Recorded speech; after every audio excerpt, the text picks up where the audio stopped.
En capítulos anteriores de Cómics, Mentiras y Cintas de Vídeo, el canal de YouTube que te hace sentirte una persona más realizada y completa, estuvimos hojeando este cómic, Metal Gear Solid, y no sé por qué, la verdad, por pura improvisación, me dio por titularlo algo así como la adaptación perfecta, o algo así, refiriéndome a que el trabajo artístico que había hecho Ashley Wood en este cómic, recordemos de 2006, pues encajaba perfecto un poco con la línea artística de los videojuegos de Metal Gear, ya sabéis, con Yoji Shinkawa directamente encargándose y sobre todo Hideo Kojima a nivel conceptual, ¿no? Pues bueno, una adaptación al cómic con unos dibujos, como veréis, muy espectaculares y demás. Y la verdad es que después de titular así de manera random ese vídeo, de aquella manera me quedé un poco pensativo diciendo, ¿qué otras adaptaciones existen al cómic que tengan realmente una profundidad artística? Que ya sabes, que alimenten cuerpo y mente, que sean, ya sabéis, notorias y notables, ¿no? Porque es cierto que aquí Ashley Wood hacía un trabajo al nivel de sus mejores obras, la verdad. Se tomaba un proyecto supuestamente secundario, como es una adaptación con una licencia oficial, pues se lo tomaba muy en serio, y la verdad es que la factura gráfica que tenía este cómic estaba bastante espectacular. Lo dicho, me quedé pensativo diciendo, ¿qué otras adaptaciones habrá de contenidos audiovisuales o de lo que sea, o de novelas o lo que sea, que tengan una factura gráfica que esté a la altura de las circunstancias? Y me acordé de un cómic que es del cual vamos a estar haciendo hoy pues el vídeo, del cual voy a estar hablando, que es este que estáis viendo. La Fuente. No me gusta nada la portada, no sé si es por la tipografía o por qué, no lo sé, que es obra de Darren Aronofsky y Ken Williams. Esto es un cómic bastante interesante porque, a ver, se supone que es una adaptación de una película, ya he hecho trampa nada más empezar, pero luego no del todo. Ahora os explico, ¿vale? Bueno, Aronofsky lo conocéis todos, ¿verdad? Director de cine, Requiem por un sueño, Pi, por ejemplo, The Wrestler, ¿no? No sé cómo se llamó esa película en español, en castellano. El luchador, The Wrestler, ya sabéis que salía este actor, ¿cómo se llama? Mickey Rourke, haciendo básicamente de un Hulk Hogan, de un wrestler americano, y era una peliculona increíble. El tema es que este director estaba en 2000.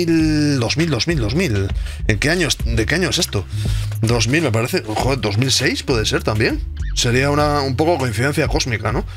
A menos que me haya confundido, sea de 2004 el cómic que os he hablado antes de Metal Gear y este sea de 2006 y se me ha liado. Cosa que puede ser, pero bueno, mediados de los 2000, ¿vale? El tema está en que Aronofsky, a estas alturas de la película, nunca mejor dicho, va con retranca, estaba el tipo produciendo su nueva película. Creo que el anterior que había hecho era Requiem por un sueño, que ya le había terminado de posicionar como uno de los directores más interesantes, ¿no? Un rompedor, uno de esos que están en el mainstream, pero al mismo tiempo están haciendo obras interesantes y alternativas y demás. Requiem por un sueño, no sé si la habéis visto. Esa película es básicamente una espiral de autodestrucción, de destrucción ajena, de drogas, de enajenación, de terrorismo contra el espectador, etc. El tema está en que después se lanzó a hacer una película llamada La Fuente, ¿vale? Y el tema está en que, bueno, esa película reflejaba muchas de sus, como siempre, muchas de sus obsesiones, y dentro de aquello estaba el hecho de que su madre pues estaba enferma de cáncer. Cosas, la vida, ya sabéis. Y estaba pues empezando a tratarse, ¿vale? Empezando a recibir la medicación y el tratamiento. Y se lanzó pues a volcar todo eso, ese ansia, ¿no? De recuperar la vida, de enfrentarse a las enfermedades y demás, en una película. Bien, la película al parecer en su producción se estiró bastante en el tiempo y llegó a un punto en el cual estuvo a punto de cancelarse. Llegó a estar en un punto muerto de cancelación después de un par de años de producción o algo así.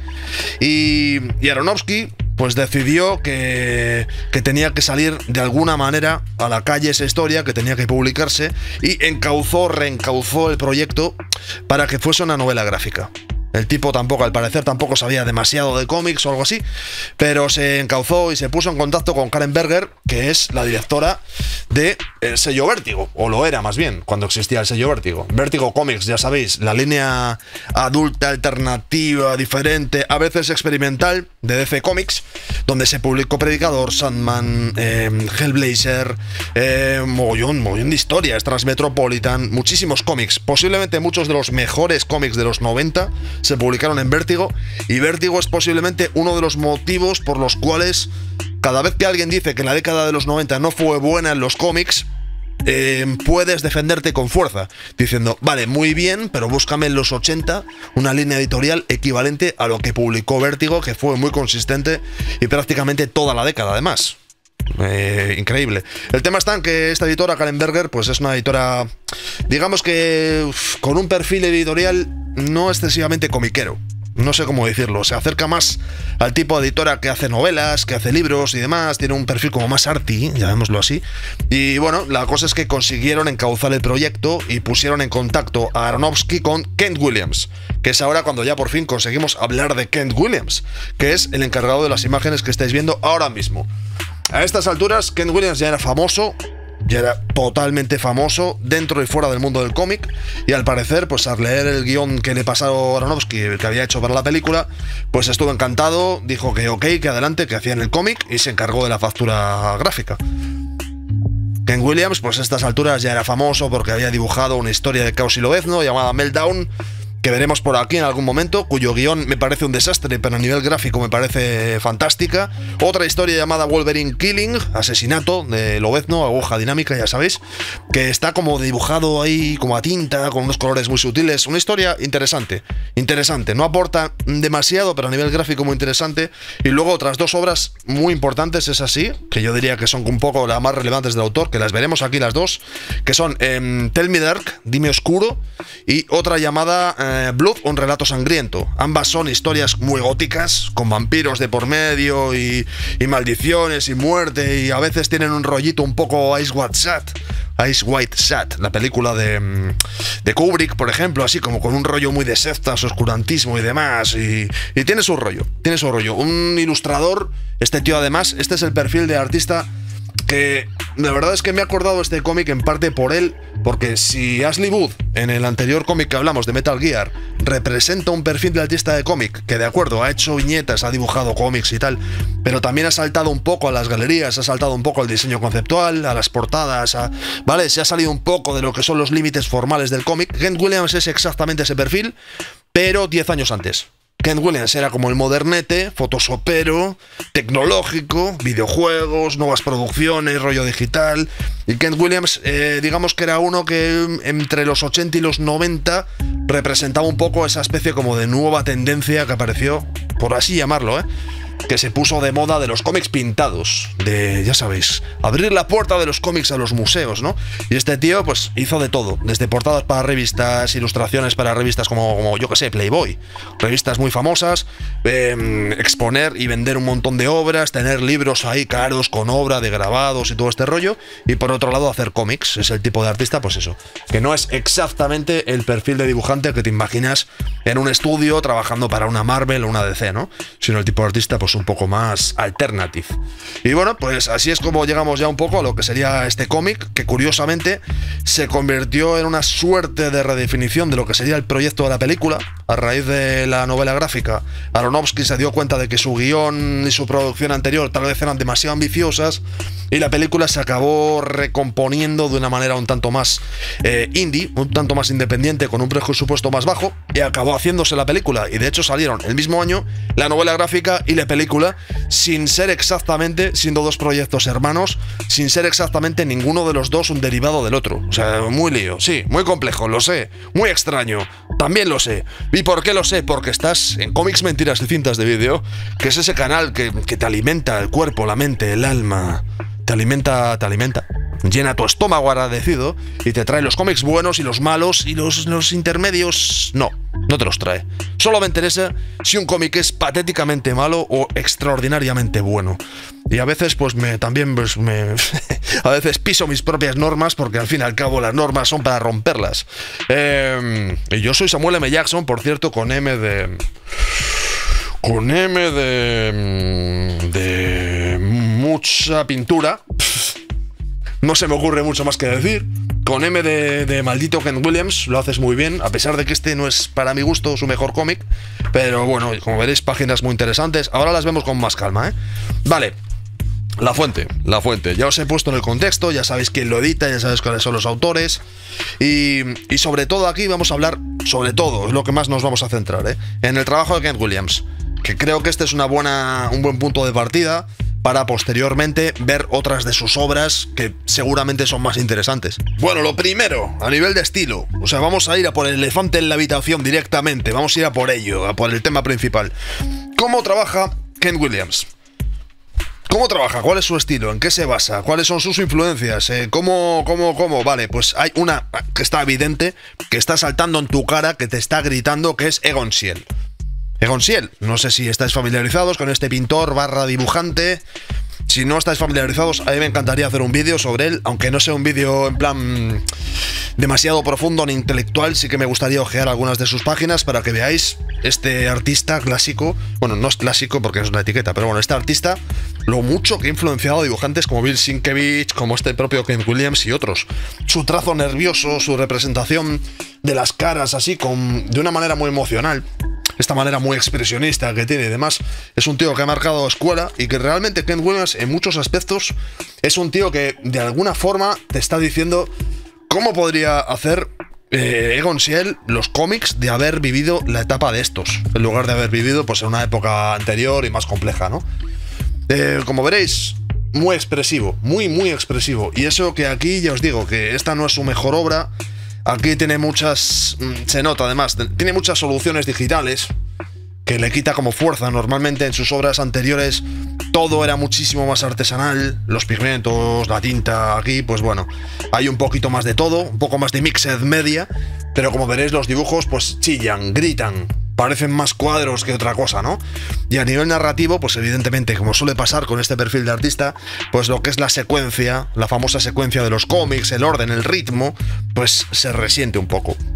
Eso es algo que sucede así. ¿Por qué el manga es fantástico? Porque a pesar de que ya sé que el manga es una cosa muy global con muchos artistas y muchos estilos, pero lo que nosotros entendemos como el manga, el estilo clásico de manga, funciona narrativamente perfecto, porque normalmente se ciñen a unos componentes muy básicos, un dibujo muy basado en la línea, texturitas, ya sabéis, las tramas y demás, un esquema de viñetas muy concreto, y son cómics que como característica principal fluyen, van muy rápido. Es el secreto del éxito del manga, es que se entiende, tiene un ritmo, es frenético, es potente, se lee bien, ¿no? Sin embargo, cuando llegan artistas más complejos y se ponen a pintar las páginas y se ponen a meter más detalles y se ponen a ser más, entendemos, ¿no? Más pintura, más ilustración, más obra de arte, más intentando ser un poco más profundo y experimental, siempre pasa, salvo algún ejemplo en plan extraordinario, que la narración general, el ritmo, la comprensión se resiente, porque el cómic es un medio que necesita ser muy sintético. El cómic es un medio que necesita, para funcionar al 100%, necesita que las viñetas funcionen como un todo. No, esto, por ejemplo, que estamos viendo. En el momento en que hay una gran ilustración o página que en su complejidad ya atrae la atención, el ritmo se corta. El espectador ya pierde la secuencia, pierde el ritmo de lo que está sucediendo. Entonces, pues bueno, esto sigamos que está en un lugar complejo, porque normalmente cuando un artista con un cierto calado se mete en una producción de un cómic, siempre tiene que estar equilibrando hasta dónde es capaz de meterse y hasta dónde tiene que simplificar. Es parte de la gracia, es parte de la gracia del asunto. Y es parte de la gracia de por qué generalmente en el cómic no encajan bien superartistas. No es su medio. O sea, normalmente si tú tomas ahora mismo, pongamos que vamos a la mejor escuela de arte del mundo y tomamos al mejor pintor o bocetista o yo que sé, mejor dibujante que hay de academia, ¿sabéis? Dibujando en formatos enormes y demás, y le dices, venga, te voy a pasar un guión y vas a dibujar las páginas según el guión. Ese cómic, a pesar de que estaría hecho desde un punto de vista virtuosista, no funcionaría bien. Seguramente no funciona bien, o sea, 99,99% no funcionaría bien porque la secuenciación, la velocidad no funcionaría. No, son dos cosas distintas. El dibujante de cómic tiene que saber simplificar, tiene que saber ser sintético, tiene que saber, pues eso, simbolizar, convertir sus dibujos en símbolos. Esto parece una clase de arte, otra vez. ¿Dónde me he metido? Maldita sea. Vale, bueno, a ver, hablamos de la historia un poco, ¿vale? Que me estoy enrollando con cosas ahí como profundas y no tiene mucho sentido. La historia. Lo interesante que tiene esta historia es que funciona en 3 líneas temporales diferentes, 3 épocas históricas, ¿vale? El pasado, que es, pues bueno, esencialmente lo que tenemos es la época de los mayas y la llegada de los conquistadores españoles, esa etapa que ya sabéis que es tan controversial, sí, controversial, no controvertida, controversial, a día de hoy. Es una palabra que tiene su controversia y bueno, porque ya sabéis que se discute mucho, que si la leyenda negra. Yo es que soy español y estoy aburridísimo de escuchar hablar de estas cosas. Lo he dicho por decirlo, la verdad, me ha venido a la mente. Pero bueno, por una parte tenemos un conquistador español que está llegando, donde los mayas, en una especie como de rito que están haciendo y demás, porque desea apoderarse de una especie como de sustancia mágica, ¿vale?, que tienen los mayas, que se supone que es el secreto de la vida, está relacionado con el árbol de la vida, que es un concepto importante en este cómic y demás. Vale, está esencialmente lo que está buscando es desenmascarar o encontrar, conseguir sacar el secreto de la vida eterna. El árbol de la vida eterna, el fruto, ya sabéis, lo de toda la vida, ¿no? Vale, después tenemos otra línea temporal que es el presente. Mirad los dibujos, por cierto, muy chulos. Estos ya los hemos visto en la introducción, pero muy chulos. Como os decía, Egon Schiele por todas partes, utilizando el color no solamente para sombrear y no solamente para dibujar y para definir, sino para también crear estados emocionales, marcando las partes, generando muy interesante. Como veréis, un artista que en es muy interesante. Bueno, la otra línea temporal, a ver si llego a ella, es un presente, bueno, el presente de esa época, los 2000, en el cual pues tenemos a un tipo que está experimentando con medicaciones, con medicamentos, porque pues quiere luchar contra la enfermedad que está teniendo pues su amada, ¿no? Resumiendo, como os decía antes, esto está relacionado con el hecho de que la madre del propio autor estaba enferma de cáncer y estaba tomando, pues eso, quimioterapia y estas cosas. Y aquello, pues evidentemente ese tipo de circunstancias son muy duras, hay que combatirlas de alguna manera y el cerebro siempre se lanza a crear sobre esos elementos, ¿no? Y en este caso, pues lo que tenemos es ¿veis? Un doctor que lo que está haciendo es experimentar y están experimentando con sustancias que se supone que pueden ser pues milagrosas, no milagrosas, pero que pueden curar el cáncer o pueden estirar la vida y que lógicamente están relacionadas con esto que estaban descubriendo los conquistadores o robando los conquistadores a los mayas, ¿no? Se supone que es la misma sustancia que la estaban aplicando, primero la están aplicando en simios, ya sabéis, pues eso, pruebas animales en medicina se hacen y nada, pues el tipo tiene mucha prisa y está absolutamente determinado porque quiere evitar que su amada muera. Una historia, pues eso, muy tensa. Una historia muy tensa. Y además, como veréis, la gama cromática también varía un montón en función de la época en la que nos está relatando la historia. Que eso también es muy interesante. Como veréis, la época, el presente, por así decirlo, está mostrado con estos grises. El pasado está mostrado, en cambio, con unos colores mucho más potentes, mucho más estridentes, mucho más pasionales, ¿no? Sería un poco la expresión también. Aquí nos dan a entender como que el presente, pues que es una especie como de estado provisional. Y mirad los dibujos, a lo que yo me refería. Aquí también Dave McKean se nota que tiene influencias. Es que Egon Schiele es como el clásico. Después ya, si nos llevamos a las influencias al cómic, pues tenemos, yo qué sé, argentinos, se me ocurren muchos que también han evolucionado con estos dibujos así más expresionistas. Se me ocurren los Breccia, por ejemplo, los José Muñoz, ya de una manera más actual, ¿vale? Hay muchos a este nivel. Bueno, y después también tenemos, a ver, artistas, hablo de Egon Schiele porque es un poco como el referente de tocho, pero después tenemos otros artistas tipo Guayasamín, en Latinoamérica hay gente así que son también representantes de este tipo de línea estirada y más expresiva y manual, que al final pues es la que mejor refleja los sentimientos, ¿no? En este caso, fijaos, la figura de la persona enferma, la representación del familiar que está cuidando. Mirad, este tipo de artistas generalmente suelen destacar mucho en las representaciones de las fisonomías, las caras, las expresividades. Y el tema de las manos, generalmente estos artistas lo suelen hacer muy bien. El tema de los dedos, el tema de las extremidades, el tema de... ¿veis? Suele ser como, al fin y al cabo, son formas que al dibujarlas generan una cantidad de expresión brutal. Normalmente aquí suele ser uno de sus puntos fuertes. Vale, hasta aquí os he hablado. Mirad qué bonitas estas páginas, ¿eh? Además, mirad lo que es el conjunto de las dos páginas así contrapuestas. A ver, ya os digo que este a mí no me parece el mejor cómic ni de lejos de Kent Williams, pero es un buen trabajo, es muy buen trabajo.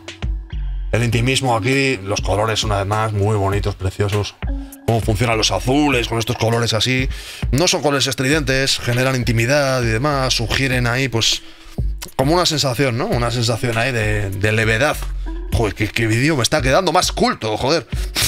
Tengo que presentarme a un museo o algo así para hablar al ritmo que voy. Bueno, a ver, tercera línea temporal. Bueno, qué dibujos más guapos.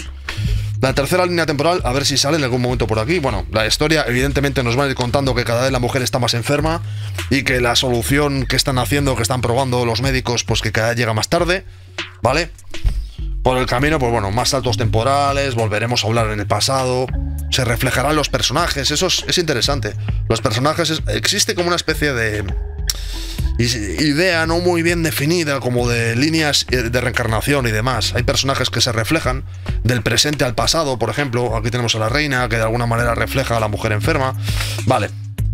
El protagonista, que evidentemente se refleja en la figura del conquistador, que es imparable porque está determinado a salvar la vida de su amada.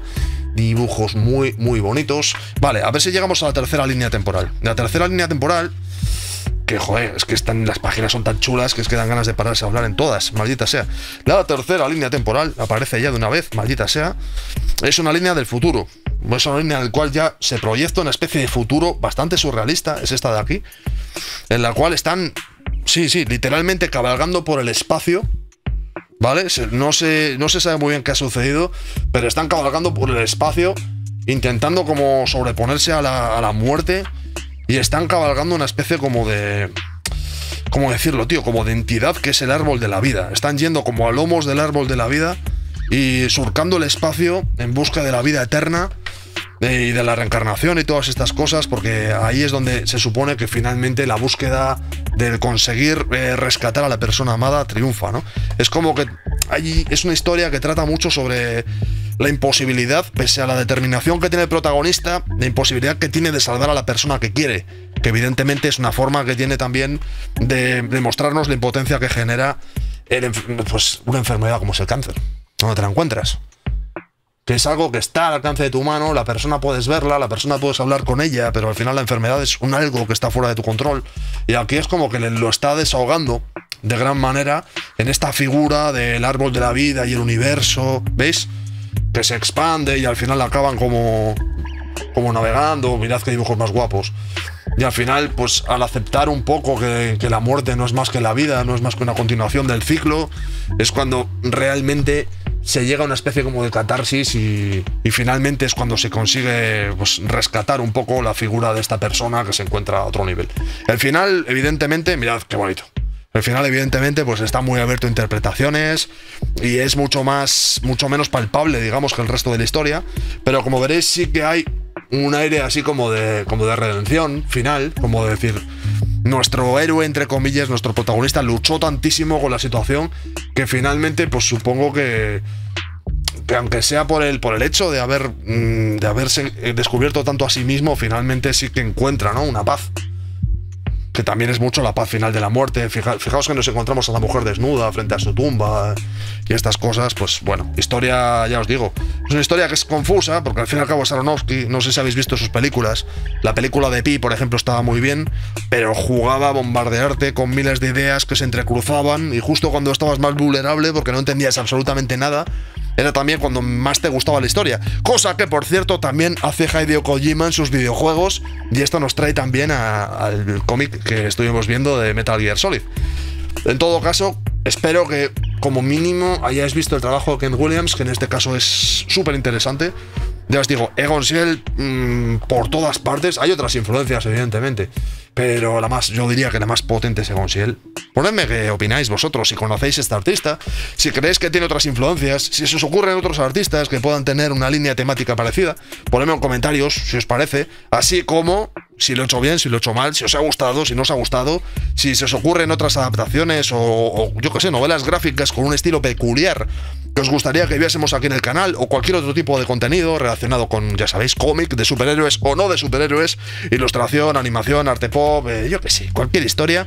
Y ponedmelo en comentarios y ahí pues nos echamos unas risas, porque es el lugar adecuado para hacer ese tipo de cosas, ¿no?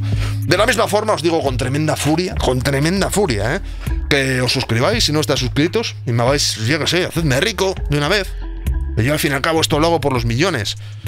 Si miráis las reproducciones del canal y las suscripciones, veréis que es ironía, evidentemente, pero aunque sea irónico, hacedme rico, o por lo menos, yo que sé, suscribíos por la gracia, ¿no? Por contradecir en fin, pues el destino, ¿no? Por luchar contra este destino que nos está oprimiendo. Y ya, en serio, pues poned me gusta ya si os apetece, activad las notificaciones y compartid si creéis que hay alguien que conozcáis a quien le pueda gustar esto. ¿Qué es esto? Dibujos que algunos dirían que son demasiado sucios, demasiado descuidados, demasiado mal acabados, demasiado expresionistas, demasiado, yo qué sé, demasiado. Pero bueno, pues es una escuela gráfica, pues que a mí la verdad es que me gustaba mucho. A día de hoy este tipo de productos me suele tirar un poquito más para atrás, pero bueno, yo qué sé. Mucha potencia Ken Williams, amigos míos. Le veremos por aquí otras veces, ¿eh? En todo caso, ahora sí, ya nos vamos despidiendo, que ya se está estirando mucho el vídeo. Vuelvo a repetir que espero que os haya gustado y que en este rato no os hayáis aburrido demasiado con tanta reflexión artística, que ya sé que comparado a los vídeos que hacemos a veces con los cómics de Image Comics es como un salto de estilo un poco radical. Pero bueno, es un poco la esencia del canal también, ¿no? Un poco el random. A ver qué me encuentro en este vídeo, es un poco el espíritu de este canal, es decir, ser caprichosamente impredecibles. Y nada, ahora sí ya me despido, os dejo en paz, amigos. Pasadlo muy bien, nos vemos muy pronto con otro tremendo cómic y nada, pues eso, que os vaya muy bien y que la suerte os sea propicia. Un abrazo.